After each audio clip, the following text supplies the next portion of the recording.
गोपिला पुरीच आहे ना पुरीच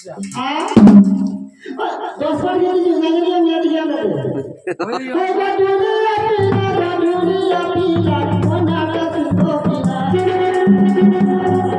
सदा मामू ना नरेंद्र मोदी रे घर थाना वटे पियोपुर मामू थाना वटे पियोपुर गुरु रे कृष्ण कोटा कोटा दान मुतुनी रे चला तार मामू मुतुनी रे चला तार जिला होते मेरे सुखन पूरा पोस्ट की साबकारी बराबरी पोड़ा रे पीला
रत्नाकरंग